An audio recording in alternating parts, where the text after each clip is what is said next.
नमस्कार दोस्तों, किशोर एस्ट्रोलॉजी में आप सभी का स्वागत है। और पिछले एक पखवाड़े से आप देख रहे हैं कि नुपुर शर्मा विवाद पूरी दुनिया में छाता जा रहा है।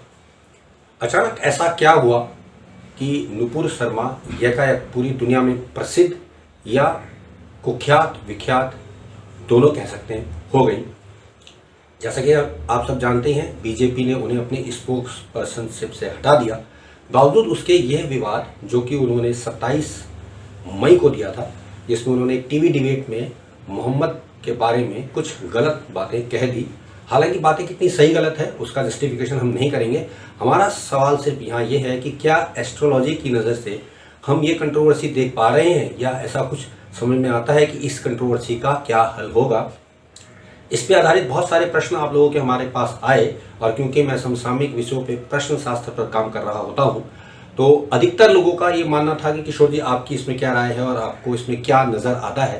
तो विश्वस्त सूत्रों से जब हमने पता लगाया तो हमें डेट ऑफ बर्थ मिली नुपुर शर्मा जी की। जी हाँ दोस्तों, इंटरनेट पे या गूगल पे कहीं भी इनकी डिटेलिंग नहीं दी गई है सिवाय इसके कि इनकी डेट ऑफ बर्थ क्या है।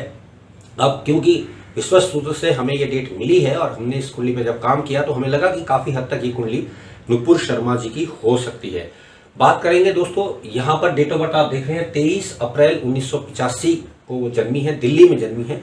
और उनके ना तो सिबलिंग्स के बारे में ना ही उनके वैवाहिक जीवन के बारे में कोई भी जानकारी गूगल पे या नेट पे या विकिपीडिया पे या उनके आस पड़ोस के लोगों को नहीं है। अब क्योंकि समय की अपनी बाध्यता है, हमारी अपनी सीमाएं हैं, तो समय मैं यहाँ पर नहीं दे रहा हूँ। इस समय आप लोग खुद डिकोड करेंगे। इतना ही ज्योतिष बिरादरी के लोगों को दे देता हूं कि उनका सिंह लगन और वृषभ नवांश बनता है। जी हाँ दोस्तों, नुपुर शर्मा जी की डिटेल के अनुसार 23 अप्रैल 1985 को उनका जन्म दोपहर के वक्त हुआ है, आप सब देख ही रहे हैं। और टाइम आपको अपने सीमा में रहते हुए हम नहीं प्रदान कर रहे हैं, बस इतना ही दे देते हैं कि वृषभ नवांश उनका बनता है और उनका सिंह लगन बनता है। बात करेंगे कंट्रोवर्सी क्यों हुई और क्या इसका उद्देश्य रहा है या क्या इसके पीछे कार्रवाई हो सकती है। तो आप देख रहे हैं मेरे पीछे, ये है नुपुर शर्मा जी की बर्थ डिटेल के अनुसार बनी हुई उनकी दिल्ली की कुंडली। आप देख रहे हैं सिंह लगन है, लगन के मालिक सूर्य उच्च के राहु के साथ नवम भाव में बैठ गए हैं। यह माना जाता है कि लग्नेश जहां जाता है व्यक्ति विशेष के कारकत्व को वहां उधेल देता है। यहाँ एक और बात है कि लग्नेश राहु के साथ है, जिसको आज के संदर्भ में हम मानते हैं कि कलयुग में पॉलिटिक्स का कारक है, और आप जानते हैं कि वो पॉलिटिक्स में आ गई या जुड़ गई। लग्नेश सूर्य को भी शास्त्रों में पॉलिटिक्स का कारक माना गया है, वो भी उच्च का है।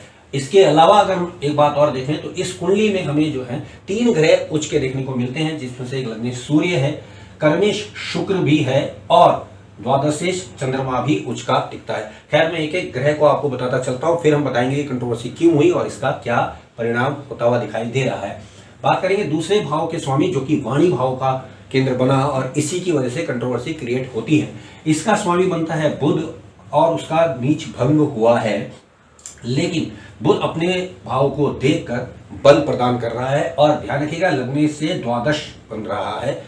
तो अब बुध ने वाणी दी है अच्छी, क्योंकि अपने भाव को देख रहा है, और नीच का है तो कंट्रोवर्सी भी क्रिएट कराएगा इनके विवादों से जो उसने इन दिनों करवाया। अब सवाल ये कि इन दिनों क्यों करवाया, तो उस पर भी मैं आपको बताऊंगा कि क्या प्रकरण हुआ।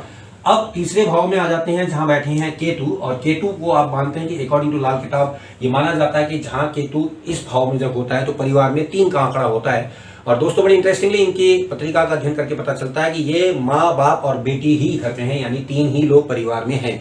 इनके भाई बहनों के बारे में कोई जानकारी नहीं मिलती, वैवाहिक जीवन के बारे में भी कोई जानकारी नहीं मिलती है।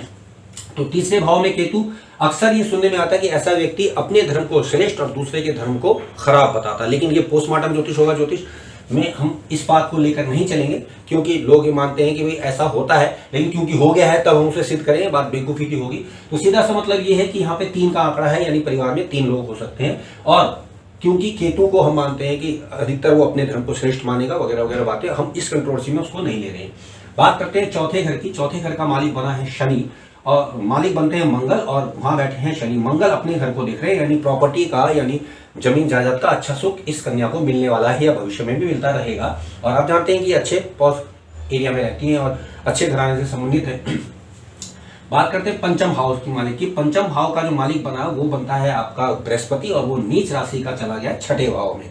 अब यहाँ एक कंट्रोवर्सी क्रिएट हो जाती है कि पंचम भाव मनोरंजन से संबंधित भी है, जो टीवी डिबेट्स वगैरह में आता है, वहां नीचता है, यानी उनको उस जगह पे जाने में कोई ना कोई प्रॉब्लम मिलेगी। और नीच का बृहस्पति, उस पर शनि की दृष्टि कानून से संबंधित जानकार व्यक्ति बनाता है। तो आप जानते हैं कि ये बीए करने के बाद इन्होंने एलएलबी की और एलएमएम भी कर चुकी हैं, यानी वकालत आफ्टर बीए किया। तो बहुना मानते हैं कि जब पंचमेश होकर बृहस्पति नीच का होता है तो ऐसा व्यक्ति जो पढ़ेगा उस लाइन को वो चेंज कर देगा। तो इन्होंने सबसे पहले तो बीए किया, फिर एलएलबी की, और उसके बाद एलएलएम करा, उसके बाद फिर लंदन से कोर्स कर आई, और बाद में ये फिर जो है एबीवीपी के तहत ये जो है भारतीय ज्योतिष में अगर इसको देखें तो राजनीति में आ गई, और कॉलेज राजनीति में जब ये सक्रिय हुई तो इनको बीजेपी ने अपनी पार्टी में रखा। 2011 के बाद इनको काफी हद तक ऊंचाइयां मिलती चली गई। और इंटरेस्टिंगली आप लोगों को मैं एक बात और बता दूं, 2015 के जो दिल्ली चुनाव थे उसमें भाजपा की प्रत्याशी ये थी जो कि दिल्ली में अरविंद केजरीवाल के खिलाफ खड़ी हुई थी, जिसमें उनको करीब 31,000 वोटों से हारना पड़ा था।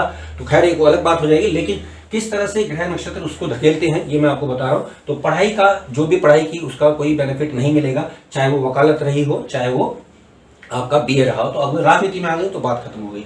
बात करते हैं सप्तम भाव के मालिक की, जो कि षष्ठेश भी बनते हैं, शनि है, अपने से दसम गए हैं, यानी कि वो बताते हैं कि विवाह ऐसे व्यक्ति से होगा जो इनकी पसंद का होगा, और संभवतः इनके क्षेत्र से संबंधित ना भी हो तो नौकरी वाला होगा, परंतु इस विषय में कोई जानकारी है नहीं तो हम उसको चर्चा पे नहीं लेंगे।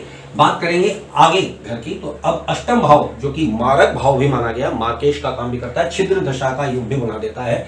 अब बुध और शुक्र यहाँ बैठे, हालांकि शुक्र के बैठने से बुध का, जो कि यहाँ पे आप देख रहे हैं एकादशेश और साथ ही साथ द्वितीयेश है, उसका नीच भंग हुआ है, लेकिन बुध अपने घर को देख के पावर तो दे ही रहा है। बात करेंगे नवे घर की। नवे घर का मालिक मंगल आगे गया है, ये बहुत एक अच्छी स्थिति बनी है, और सूर्य लग्नेश होकर राहु के साथ यहाँ आ गया। अगेन भाग्यवान बच्चे हैं, यानी कि भाग्य को लेकर आई हैं। बात करते हैं कर्म हाउस के मालिक की। तो कर्म हाउस में बैठे हैं चंद्रमंगल, जो कि अखंड लक्ष्मी योग बताते हैं, आप सब जानते ही हैं, और नाड़ी ज्योतिष में इसको माँ बेटा योग भी माना जाता है। तो ये हम मानते हैं कि अपने परिवार में ना सिर्फ बेटी बल्कि बेटे के लेवल पे भी काम कर रही हैं। अब चंद्रमा द्वादशेश होकर आया है, यानी विदेश से या बाहर से इस बच्चे को लाभ मिलता है। आप सब जानते हैं लंदन से पढ़कर आई हुई हैं। और चंद्रमा का उच्च का होना जो ये बताता है कि आदमी अपने, और ये रोहिणी नक्षत्र में है, जो शास्त्र के अनुसार बताता है कि ऐसा जातक अपने काम को बढ़ा के चलता है, यानी बहुत बड़े पैमाने पर बढ़ा देता है। तो आज अगर हम देखें, हालांकि 2011 से ये काफी सक्रिय रही हैं और काफी दिल्ली में इनका नाम भी रहा है, लेकिन जैसे ही ये कंट्रोवर्सी आई, यानी कि बदनाम होंगे तो नाम होगा वाली बात जो बनी, तो अब पूरी दुनिया में इनका डंका बज गया, यानी हर कोई व्यक्ति वर्ल्ड वाइड इनको जान गया है कि ये इस तरह की लेडी रही है जिन्होंने प्रॉफेट मोहम्मद के ऊपर कुछ ऐसा निंदित कहूंगा मैं बयान दे दिया, जिसकी वजह से पूरे वर्ल्ड में कंट्रोवर्सी हो गई। हालांकि वो कितना सही गलत है हम उस पर नहीं जा रहे, हमारा कंसर्न सिर्फ यहाँ पे कुंडली को एक नजर में साबित करने का है कि क्या ऐसा हुआ। अब बात करते हैं कि ये तो पहले से था, तो सवाल ये कि अब ऐसा क्या हुआ जिसकी वजह से प्रॉब्लम्स आई। तो अब इनको दशा मिल रही है इस समय वर्तमान में, दशा गुरु में बुध की है, और उसमें भी बुध चल रहा है 6 जुलाई तक। अब गुरु में बात करें तो गुरु इस कुंडली के लिए बनते हैं इनके पंचमे, जो कि नीच के हैं। हालांकि कैरियर हाउस को देख रहे हैं, दूसरे को भी देख रहे हैं, और साथ साथ द्वादश को भी देख रहे हैं। इस सारी प्रणाली के तहत, यानी इस पूरी दशा में इस व्यक्ति को वर्ल्ड वाइड ख्याति भी मिलेगी, लाभ भी मिलेगा, और कर्म तो मिलते ही रहेंगे। अब कुछ लोग कहेंगे कि आप कर्म की बात करें, इनको तो एक्सपेल कर दिया गया, लेकिन ये एक राजनीति के तहत किया गया, इनको फौरन दूसरा विभाग कुछ दिनों बाद दे दिया जाएगा जब ये कंट्रोवर्सी थोड़ी सी शांत हो जाएगी। क्यों? अब उसमें आते हैं बुध। बुध आए 11 मार्च से। बुध आप देख रहे हैं कि यहाँ नीच राशि में है, और वो द्वादश द्वितीय भाव को देख रहे हैं। 3-11 एक्सिस है, जो कि ये बताता है किसी भी कीमत पे नुकसान तो नहीं होगा, लेकिन 6 और 8 का संबंध बना है भाव अनुसार। और बुध क्योंकि अष्टम में बैठा है तो मारक प्रभाव भी लेगा। साथ ही साथ अगर हम बुध को और फर्दर देखें तो ये छिद्र दशा का भी काम करेगा। तो गुरु में बुध और बुध जो आया वो बहुत ज्यादा खराब आया है, जो कि 16 जून 24 तक रहेगा। लेकिन क्या इतना समय तक ऐसा रहेगा? नहीं। उसमें गुरु में बुध जब आया, जो कि आप देखेंगे इंटरेस्टिंगली, वो 6 जुलाई को समाप्त हो रहा है। अब 6 जुलाई को जब ये पर्यंत का अंतर हटेगा, वहां से ये कंट्रोवर्सी थमने का नाम ले लेगी, या वहां से ये चीजें दबती चली जाएंगी। अब बात करते हैं उस दिन के ग्रह गोचर की। तो ग्रह गोचर में अगर हम देखें तो ये आपको देखेंगे कि जब ये काम हुआ, जो कि 27 मई को हुआ, उस दिन के ग्रह गोचर को जब हम इनकी कुंडली में लगाते हैं तो बहुत बड़ी समानताएं पता लगती हैं। और मैं हमेशा कहता हूं कि कोई भी काम एक बार में या एक नजर में नहीं होता। तो पहला काम आप देखेंगे लग्नेश सूर्य थे। अब उस दिन की बात अगर मैं कर रहा हूं तो वो गोचर में इनके कर्म हाउस में गुजर रहे हैं लग्नेश होकर, और वो घूम रहे थे बुध के साथ, जो कि इनके केस में द्वितीय भी है। जिस दिन कंट्रोवर्सी हुई है यानी कि 27 मई 2022 को, मैं उस दिन के गोचर की दोस्तों बात कर रहा हूं। राशि का मालिक जो चंद्रमा है, शुक्र बनता है राशि का मालिक, वो उच्च का है, लेकिन जो यहाँ चंद्रमा बैठे हैं उस दिन चंद्रमा इनकी राशि से 12वें था। अगर आप गोचर में देखें वो शुक्र और राहु के साथ चल रहा था। शुक्र फिर से कर्मेश ही है। तो इस प्रकार से आप देख रहे हैं कि 2-3 बातें नजर आती हैं कि एक तो कर्म का भाव का स्वामी आकाश में पीड़ित लग्नेश, वो खराब अवस्था में आया उसी जगह पे जहां पर कंट्रोवर्सी क्रिएट होती कर्म भाव में, और राहु केतु उसी अक्ष पर हैं जो जन्मकालीन अक्ष पर थे, यानी कि 7 और 1 पर। तो इंटरेस्टिंगली ये पूरे के पूरी चीजों को जब आप रीड आउट करते हैं तो समझ में आता है कि ग्रह गोचर फेवर कर रहा था, दशाएं फेवर कर रही थी, साथ ही साथ चंद्र कुंडली को भी अगर आप रखेंगे तो भी आपको इस प्रकार के पैरामीटर चेक हो जाएंगे। हालांकि मैं उसमें नहीं जा रहा हूं, क्योंकि मैं मान रहा हूं कि आप सब ज्योतिष जानते हैं, समझते हैं। मेरा कंसर्न सिर्फ ये था कि क्या वाकई कंट्रोवर्सी हुई है। जी हाँ दोस्तों, कंट्रोवर्सी बुध के नीचता ने दिखाई, वाणी भाव से संबंधित, राहु केतु का संबंध, लग्नेश को ग्रहण लगना वगैरह वगैरह। लेकिन यहां मैं एक बात और बता दूं कि ये बृहस्पति इनको किसी भी कीमत में कर्म क्षेत्र से तो हटाने वाले नहीं है। अब एक सवाल उठता है कि अक्सर लोग पूछ रहे हैं कि क्या भविष्य में इनके खिलाफ जो फतवे जारी किए जा रहे हैं क्या वो सही हो सकते हैं, क्या इनकी जान को खतरा है। तो ईमानदारी से कहूंगा दोस्तों, 16 जून 2024 तक तो खतरे के योग बनते दिखाई दे रहे हैं। क्योंकि अगर हम देखें तो एक तो द्विद्वादश संबंध लग्नेश से बन रहा है दशा का, 3, 11, 2, 6, 8 से संबंधित दशाएं हैं। और एक और जो वर्ष कॉम्बिनेशन जो हमें समझ में आता है वो ये है कि इनकी कुंडली में शनि और मंगल का संबंध लगन से बन गया है। और मैं हमेशा कहता हूं कि शनि और लगन का संबंध बन जाए, शनि मंगल का संबंध लगन अष्टम से बन जाए, जो कि अब राजीव गांधी, महात्मा गांधी, इंदिरा गांधी और रिसेंटली जो मूसे वाला सिंगर थे वो सुशांत सिंह राजपूत, इन सबकी पत्रिका में ऐसे समझ बने और इनकी आकस्मिक मृत्यु हुई है, आप सब जानते ही हैं।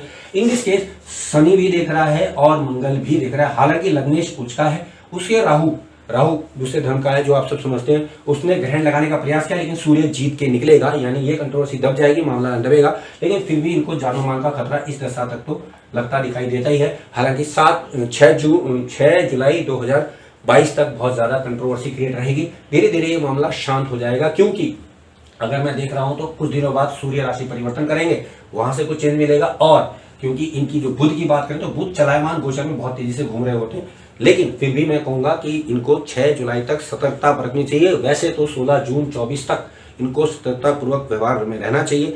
अब क्योंकि इनको जेड प्लस सिक्योरिटी सरकार ने दे दी है, बावजूद इसके इनको खतरा तो बना ही रहेगा। पूरे विश्व में इनके चर्चे हो गए हैं, जो कि कंट्रोवर्शियल स्टेटमेंट के तहत हुए। ऐसा तो नहीं था कि ये पहले प्रसिद्ध नहीं थी, लेकिन जैसा कहा जाता है राजनीति में कि बदनाम होंगे तो क्या नाम नहीं होगा। अब शायद ही कोई देश ऐसा हो जो इनके नाम से वाकिफ ना हो। नुपुर शर्मा एक ऐसा नाम जो इन दिनों ना सिर्फ विवाद को क्रिएट किए बैठा है, बल्कि इसने पूरे वर्ल्ड में, यानी कि आप अरब कंट्रीज की बात करें तो उसमें काफी हो हल्ला मच गया, खासतौर से पैगंबर मोहम्मद के बारे में गलत बात कहने के तरीके से। अब देखते हैं कि भविष्य में आगे क्या छिपा होगा। मेरी तरफ से दोस्तों ये इनकी कुंडली का एनालिसिस है। हो सकता है ये कुंडली गलत भी हो सकता है ये कुंडली इनकी ना भी हो, लेकिन जो डिटेल्स मुझे इनके विश्वसनीय सूत्रों ने दी है, मैंने आपको ज्योतिष किस प्रकार से काम करता है ये बताने का प्रयास किया है। आशा है मेरा प्रयास आपको अच्छा लगेगा। आप सबने मुझे सुना, आप सबका धन्यवाद। नमस्कार।